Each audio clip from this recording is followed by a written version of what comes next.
बिस्मिल्लाहिर्रहमानिर्रहीम। अस्सलाम वालेकुम। उम्मीद करती हूँ आप सब खैरियत से होंगे। मैं यस्मीना गुल अपने किचन में आपको खुशामदीद कहती हूँ।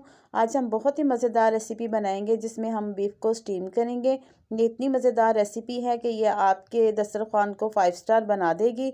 और अगर आप इसको किसी दावत में बनाएंगे तो मेहमान आपकी तारीफ़ करते थकेंगे नहीं। आए चलते हैं बिना टाइम वेस्ट किए अपनी रेसिपी की तरफ।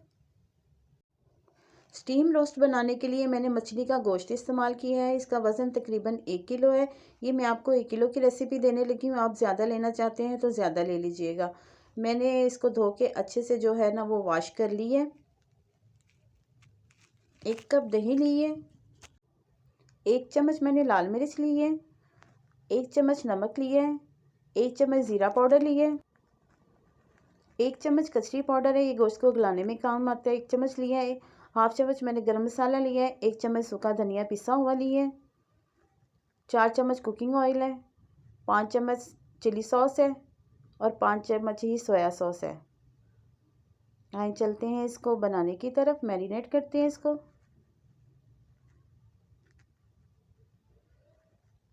गोश्त को धो के अच्छे से साफ़ कर लिया है। उसमें 1 चम्मच नमक ऐड करेंगे। सिरका 5 चम्मच ऐड करेंगे और इसको पानी डाल के जितना ये गोश्त अच्छे से डिप हो जाए इसको 1 घंटे के लिए रख देंगे ताकि गोश्त की स्मेल भी ख़त्म हो जाएगी और इसका टेस्ट भी जो है ना वो बहुत अच्छा हो जाएगा। 1 घंटे के लिए इसको हम रखते हैं।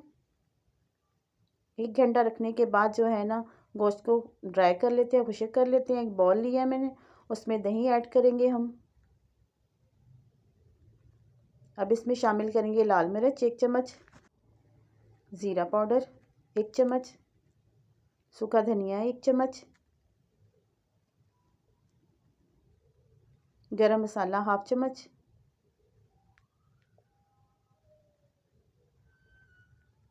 नमक हम 1 चम्मच शामिल करेंगे। कचरी पाउडर है, ये गोश्त को गलाने में काम आता है। चिली सॉस शामिल करेंगे, सोया सॉस और ऑयल शामिल कर देंगे। अब इनको सबको अच्छे से हम जो है ना वो मिक्स कर लेते हैं। इसका बैटर तैयार कर लेते हैं। इसको अच्छे से जो है ना मिक्स करेंगे। ये फूड कलर है, येलो कलर मैंने ऐड किया है। ये बहुत प्यारा कलर आएगा इसमें। थोड़ा वैसे फीका फीका लगता है कलर से, जो है ना उसका बहुत प्यारा कलर आएगा। बैटर हमारा तैयार हो चुका है।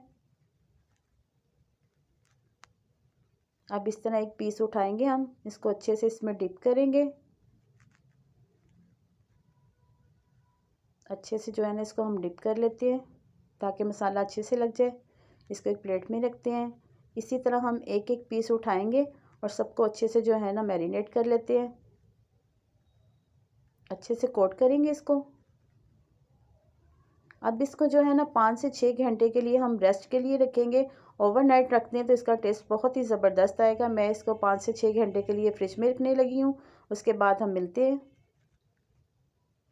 5 से 6 घंटे हो गए हैं इसको फ्रिज में रखे हुए और अच्छे से ये मैरिनेट हो चुका है। अब हम इसको जो है ना वो स्टीम कर लेंगे। मैं इसको प्रेशर कुकर में स्टीम करूँगी। उसके लिए मैंने एक स्ट्रेनर लिए, इस तरह हम इसको रखेंगे। ये मैं आपको रख के दिखा रही हूँ। अब इसको हम हटाएंगे। इसमें शामिल करेंगे तकरीबन 1 किलो पानी। पानी इतना ऐड करना है जो स्ट्रेनर के नीचे नीचे रहे। 2 तेज़ पत्ते शामिल करेंगे। 4 से 5 अदद लौंग शामिल करेंगे। 2 से 3 अदद टुकड़े जो वो दालचीनी के, इसका बहुत अच्छा फ्लेवर जो है ना इसमें आएगा। इस तरह स्ट्रेनर रखते हैं। अब मैंने किसी बर्तन में इस तरह फॉइल पेपर जो है ना उसको बिछा ली है और जो हमने मैरिनेट करके गोश्त रखा था उसको अच्छे से मसाले में डिप करके और इसमें फॉइल पेपर के ऊपर रख देंगे हम। इस तरह से सारा जो है ना फॉइल पेपर के हम पीसेस को रख देंगे। इसके सेंटर में एक सुराख कर लीजिएगा, मैं करना पहले भूल गई थी, ताकि जिसका जो एक्स्ट्रा पानी है वो नीचे चलता जाए। एक जैसा कर लेते हैं इसको।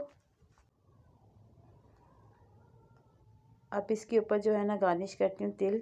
इनका बहुत अच्छा टेस्ट आता है ऑप्शनली अगर आपने करने हैं कर लीजिएगा, नहीं तो वैसे भी इसका टेस्ट बहुत ज़बरदस्त है। इस तरह हम फॉइल पेपर को जो है ना सारा बंद कर देंगे, अच्छे तरीके से पैक करेंगे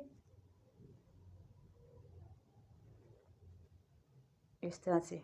ये देखिए नीचे सुराख करने का फ़ायदा ये है कि एक्स्ट्रा पानी जो है नीचे निकलता रहेगा। अब इसको हम एक स्ट्रेनर पे रखते हैं, इस तरह से अच्छे जो है ना बंद करके इसको रखेंगे और एक पेपर और लेंगे, इसके ऊपर रख देंगे ताकि एक्स्ट्रा पानी जो प्रेशर के ऊपर होता है वो भी इसमें ना जाए। अच्छे से जो है ना हम इसको कवर करेंगे। मैं इसको प्रेशर में स्टीम करने लगी हूँ। आप अगर देचकी में करने चाहते हैं तो कम से कम इसको 2-2.5 घंटे लगेंगे स्लो फ्लेम पे। बेल बोलने के तकरीबन 45 मिनट तक जो है ना मैं इसको स्टीम करूँगी। पहले आंच तेज़ रखेंगे, फिर थोड़ी स्लो कर देंगे। 45 मिनट हो गए हैं इसको स्टीम होते हुए। अब हम इसको चेक कर लेते हैं। बहुत ही ज़बरदस्त इसकी खुशबू आ रही है। मैं इसको आपको चेक करके दिखाती हूँ। ये देखिए माशाल्लाह से बहुत ज़बरदस्त गल गया, ये बिल्कुल मलाई के जैसे हैं। इसको डिश आउट करते हैं। ये देखें बहुत ही ज़बरदस्त है और इसकी यकीन माने इतनी ज़बरदस्त खुशबू है कि बस आप ट्राई करेंगे वो आपको खुद ही अंदाज़ा हो जाएगा। आप इसको ट्राई ज़रूर कीजिएगा। देखिए माशाल्लाह से बहुत ज़बरदस्त गल गया हुआ है। उम्मीद करती हूँ आपको मेरी ये रेसिपी बहुत पसंद आएगी। अगर आपको मेरी ये रेसिपी पसंद आई, इसको लाइक, शेयर और सब्सक्राइब ज़रूर कीजिएगा और साथ लगे बेल आइकन के बटन को ज़रूर प्रेस कीजिएगा ताकि मेरी हर आने वाली वीडियो का नोटिफिकेशन सबसे पहले आप तक पहुँच सके। अगर आप बनाएं इसको, आपको पसंद आए तो इसका फ़ीडबैक आप मुझे ज़रूर दीजिएगा। अल्लाह पाक हम सबको अपने हिफ्ज़ ईमान में रखे और अल्लाह पाक हमारे रिज़्क़ में बहुत इजाफ़ा दे और मुझे दें इजाज़त। मिलते हैं अगली मज़ेदार रेसिपी के साथ। ओके, अल्लाह हाफिज़।